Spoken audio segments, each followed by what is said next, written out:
Nós vamos ao Rio de Janeiro agora para conversar com Sidney Rezende. Tudo bem, Sidney?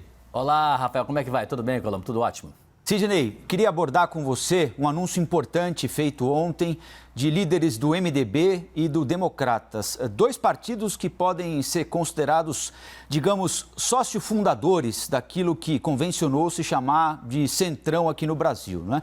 O líder do MDB, Baleia Rossi, por exemplo, oficializou a saída do partido do centrão e disse para a CNN o seguinte, que o MDB reafirma a sua independência ao sair desse bloco, que na verdade existiu, segundo ele, para indicar integrantes da comissão mista de orçamento, que não se trata de nenhum rompimento com esse bloco de partidos, mas que é uma sinalização de independência. Já o líder do Democratas, Efraim Filho, disse que a saída do centrão preserva a autonomia regimental. São dois partidos grandes, tradicionais e importantes. O que é que a saída deles do centrão significa para o xadrez político brasileiro e para o governo Bolsonaro, Sidney? Você sabe, Colombo, que política é aquela história, né? A gente tem que ficar ligado no que os políticos dizem e também o que eles não dizem. E depois todos nós aqui, jornalistas especializados, saímos correndo atrás nos bastidores para saber exatamente o que está por trás. Porque há de se convir que se alguém não acompanhar a política brasileira ali na tomada, né? Na ponta, bem de pertinho, certamente vai dizer assim, ué, mas o MDB, quando era PMDB, quando era também o velho MDB, sempre de alguma maneira representou certas ideias, né, na sua relação de sustentação aos governos de ordem geral. E o DEM um dia fora a PFL, que alguns, de certa maneira, remanescentes das ideias da antiga Arena, né, de alguma maneira sempre se posicionaram mais de maneira governista. Mas não é bem isso não, Colombo, que está acontecendo. Agora é uma disputa pela presidência da Câmara dos Deputados no ano que vem. E no ano que vem vai se dar a substituição de Rodrigo Maia e já começaram agora as articulações de maneira pesada. Isso porque quando o presidente Jair Bolsonaro, de maneira cada vez mais clara, ele sinaliza o seu desejo pela reeleição, ainda que não oficialmente, isso exige na Câmara dos Deputados e também no Senado uma rearrumação. Não é freio de arrumação, não, é uma rearrumação mesmo. Só para você ter uma ideia, hoje eu diria que se a disputa acontecesse nesse momento e não no início do ano que vem, Arthur Lira, tudo indica, seria o candidato do governo para bater de frente com o candidato mais leal a Rodrigo Maia. Então, o Arthur Lira, ele teria hoje o Partido Liberal ao seu lado.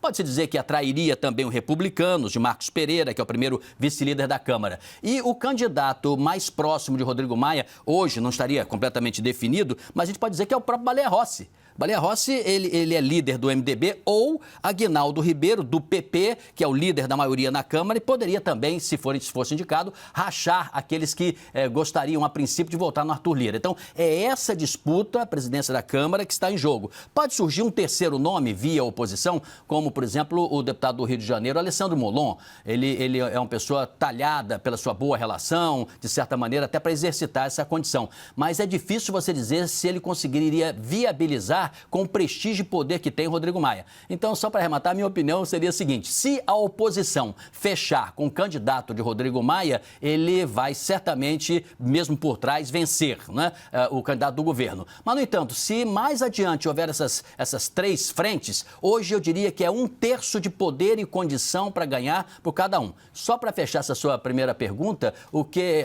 está em jogo, evidentemente, essa disputa, é porque Rodrigo Maia não pode partir para a reeleição, porque diz lá o regimento que um presidente, já nesta condição, ele só pode ter 2 oportunidades numa mesma legislatura. E ele não poderia partir para a terceira. Então, ele está inviabilizado. E o governo Bolsonaro tem de meter a colher nessa disputa lá na Câmara, Sidney? Voltamos àquela afirmação, né? O que se diz e o que se faz e qual é a verdade dos fatos. O que se diz é, não vamos interferir em outro poder. Então, o Legislativo vai deixar que essa disputa, no momento na Câmara dos Deputados, aconteça naturalmente. Mas é evidente que todo governo tem a sua predileção. Então, quando o próprio presidente, após ao lado de Arthur Lira, já manda um abraço caloroso para a família, né? Tem essa relação cada vez mais próxima com outros que poderiam engrossar também esse bonde Arthur Lira, política, é evidente que tem a sua predileção e não está errado em ter.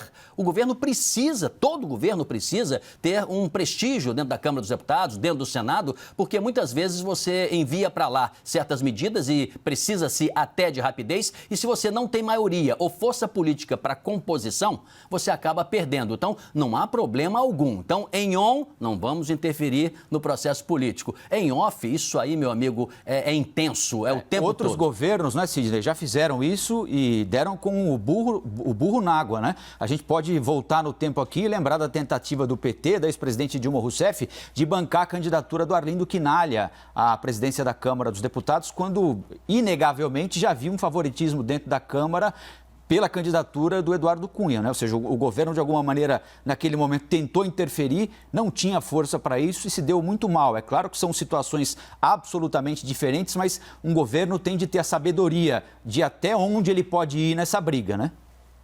A política mais bem-sucedida é a do diálogo, por mais que se tenha, às vezes, um quadro mais radical, né, Colombo? Tem que se conversar. Então, é absolutamente legítimo que o governo tenha suas predileções. Agora, um governo que não tem uma articulação muito sintonizada e apostar num candidato errado e dar um outro nome, às vezes ungido de baixo para cima, né? E o baixo clero, nessa hora, acaba tendo uma importância grande, pode criar um complicador, né? Só para quem está nos assistindo entender, você imagine se você tem uma reforma como agora, uma reforma tributária, né? Você precisa passar, e para o governo é importante defender a sua agenda dentro de um certo ritmo. Se você não tem maioria na Câmara dos Deputados, não tem maioria do Senado, não tem interlocução, não tem diálogo, isso cria um baita complicador para o governo. E, em muitos casos, para o país, né? Porque pode ser que algumas medidas sejam totalmente favoráveis para os empresários, para os trabalhadores, para o cidadão comum. E a política, esse jogo político que é bem complexo, né? Não é um jogo sujo em absoluto.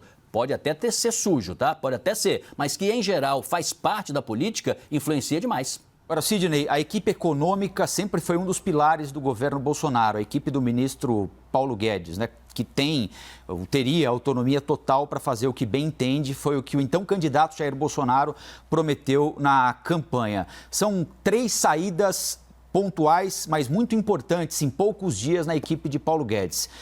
São, como eu disse, aspectos pontuais e pessoais que levaram a essas saídas, ou a gente pode entender como algo maior a partir do momento em que essa política liberal do Paulo Guedes é colocada em risco no momento em que o governo Bolsonaro é obrigado a assinar cheque atrás de cheque por causa da pandemia?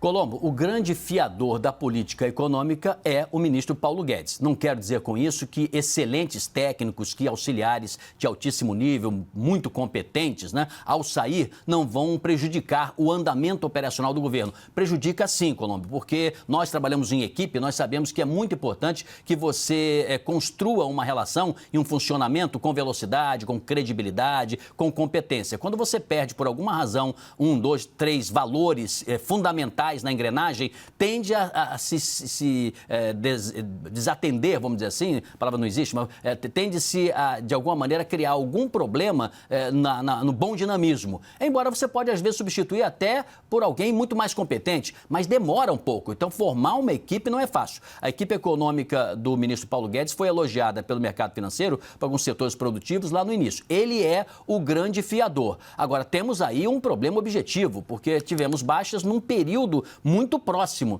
e de técnicos muito importantes mesmo. Eu tenho a impressão que aquele sonho de fazer reformas e transformações na economia de maneira veloz que gostaria que acontecesse o ministro Paulo Guedes, aquele sonho é como bolha de sabão. Ele não aconteceu, o governo não conseguiu passar a tempo o que pretendia. Eu penso até mais, além das reformas estruturais que nós temos hoje, talvez se o governo acenasse, por exemplo, para uma liberação de crédito para setores dos pequenos e médios empresários, hoje, nesse preciso momento, de curto prazo, atenderia melhor ao que a economia está pedindo. Os empresários estão estrangulados por causa da pandemia, os pequenos empresários principalmente, muitos estão fechando seus estabelecimentos, outros não sabem o que fazer e se pudesse ter um socorro, ainda que 3 ou 4 meses a mais, ou que seja até o final do ano, seria a política mais inteligente para amenizar o curtíssimo prazo. E, em paralelo, se constrói a reforma. Como a equipe informou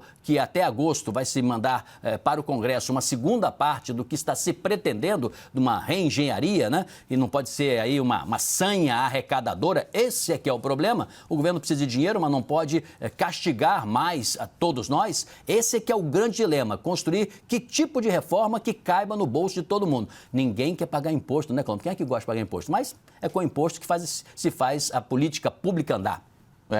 E ninguém gosta de pagar imposto, muito menos quando ele é mal utilizado, né? Quando as pessoas não veem serviços em troca e tem de pagar 2 vezes por aquilo que já pagam, como quem pode segurança privada, transporte privado, enfim, escola, né? Saúde. Agora, Sidney, diante desse cenário econômico absolutamente diferente do que o ministro Paulo Guedes imaginava quando tomou posse no dia 1º de janeiro do ano passado como ministro da Economia, que tipo de perfil ele vai ter de procurar para ocupar esses postos que estão sendo deixados vagos a partir de agora? Gente que tenha na cabeça essa intenção de que é preciso gastar um pouco mais agora para fazer com que o país ganhe tração, ou gente que pense como ele pensava lá atrás, de que é preciso, o mais rápido possível, colocar o país dentro do seu orçamento e se alguém tiver de pagar o pato por isso, que pague? Colombo, eu penso que aquela agenda de ordem geral que o ministro Paulo Guedes tinha quando assumiu, aquela alegria, né, aquela felicidade de que seria muito mais fácil do que se imaginava, aquele receituário do ministro ainda em campanha, ali entre a eleição no segundo turno de Jair Bolsonaro e a posse, aquilo foi para o espaço. Aquela agenda, ela não pode mais ser construída no modelo em que estava. Quanto ao aspecto de ordem técnica, sempre se tem gente muito competente, eu faço votos que os que entrem sejam muito mais competentes, melhores ou no mesmo nível dos que saíram. Mas não me parece que esteja aí um problema. Lembre-se que nós, jornalistas, né, muitas vezes costumamos, além da economia e da política, falar política econômica. Eu acho que estão faltando pessoas no Congresso Nacional e até junto ao Judiciário que façam interlocução em favor do Ministério da Economia para, de alguma maneira, criar uma pavimentação de uma estrada mais tranquila para que certas medidas sejam aprovadas em benefício do país de maneira mais rápida. Hoje está parecendo que isso parece estar sendo feito pelo próprio ministro e, às vezes, pelo líder do outro lado. Muitas vezes, além do senador Alcolumbre, que é o presidente da Câmara, Rodrigo Maia. Mas acho que está faltando mais gente para auxiliar.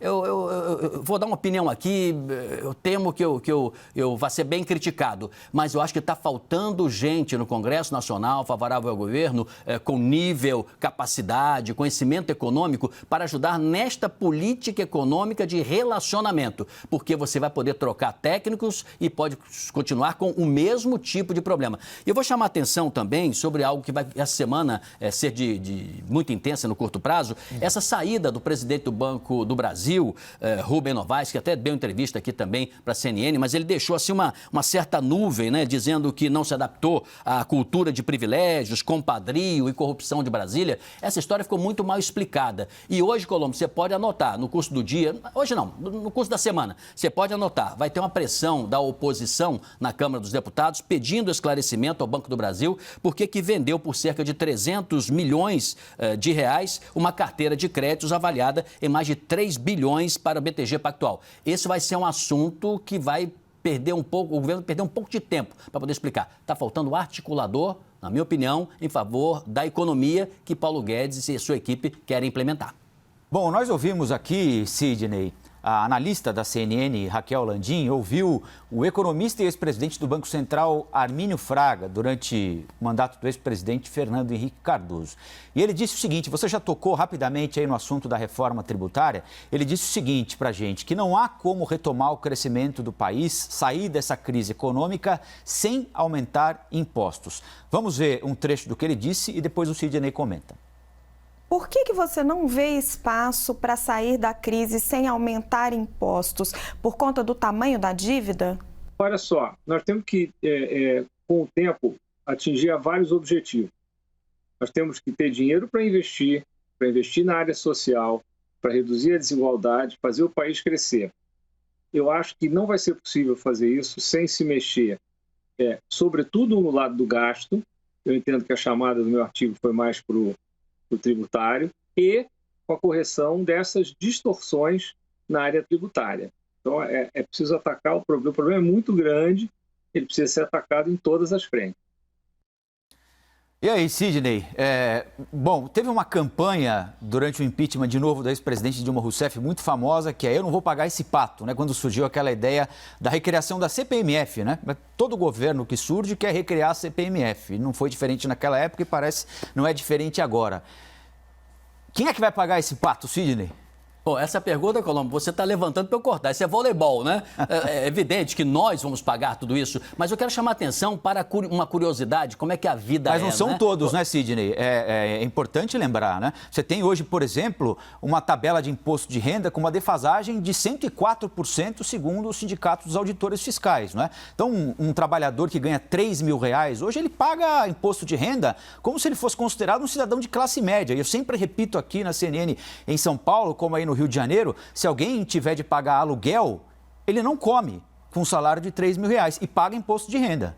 Então, muita gente paga o pato, mas uns pagam patos com mais pena do que outros, né? De acordo, vamos chegar lá. Mas olha só que coisa curiosa, Colombo, chama a sua atenção. Siga meu raciocínio, você que está acompanhando. Você lembra-se quanto a equipe que estava em torno de Jair Bolsonaro, ele próprio, né? O quanto bateram, o pessoal do Pato também de São Paulo, da Fiesp e tudo mais, que se engajaram naquela campanha, né? Todos aqueles que vestiram verde e amarelo. Como foi intensa aquela crítica ao governo Dilma Rousseff. E não é que o ministro Paulo Guedes vai fazer e está inclinando-se para isso, só vamos aguardar se ele vai concluir na prática, mas para uma reforma tributária fatiada, igualzinho a que se pretendia Joaquim Levy à época, quando o ministro de Dilma Rousseff, que acabou não conseguindo, porque o PSDB também não ajudou naquele momento, né? Aécio Neves capitaneou naquela fase, assim, para bombardear e não deixar o ministro Joaquim Levy desempenhar a sua política. Então, há uma semelhança grande do receituário de Joaquim Levy naquela época, agora, né, com o ministro Paulo Guedes. Agora, vamos ao segundo item para depois eu terminar com a sua observação. Olha só o que pode acontecer com os impostos. A fusão do PIS, PASEP com o COFINS, que o setor de serviços assim não aceita da forma como está divulgada até agora, é uma alíquota geral de 12%. Então, aí a receita conjunta desses tributos, que seria chamada CBS, Contribuição sobre Bens e Serviços, vai saltar para 20%. Vai saltar para 20%, algo como 60 bilhões de reais adicionais para os cofres do governo, buscando no bolso de todos. Aí, respondendo à sua questão, nós vamos entrar, e não é para hoje, num tema mais do que polêmico, que é a necessidade de se rearrumar as alíquotas do imposto de renda e, de certa maneira, fazer uma convocação do chamado andar de cima, né? Então, não é só taxar os mais ricos, é criar uma maneira racional de quem, de fato, tem mais condições de pagar. Já há no mundo movimentações de grandes fortunas e grandes empresários no sentido de aceitar que isso seja feito para que tenha um melhor equilíbrio da sociedade nos países, já que a concentração de renda tem crescido muito. Então, o Brasil é um dos poucos países do mundo onde você não faz com a reforma tributária, não faz com a política de tributos, não é? Você não redistribui a renda. Então, ela aqui no Brasil, ela se concentra. Por isso que tem cada vez mais gente com mais dinheiro pagando menos imposto. E aí entra o que você tão bem disse, e eu concordo. O assalariado, que tem um desconto ali na folha, ele acaba sendo mais penalizado. Como diz o presidente Bolsonaro, né? Preciso rever isso aí, viu? Sidney Rezende falando ao vivo, direto do Rio de Janeiro, aqui no Liberdade de Opinião. Até amanhã, hein, Sidney? Até amanhã.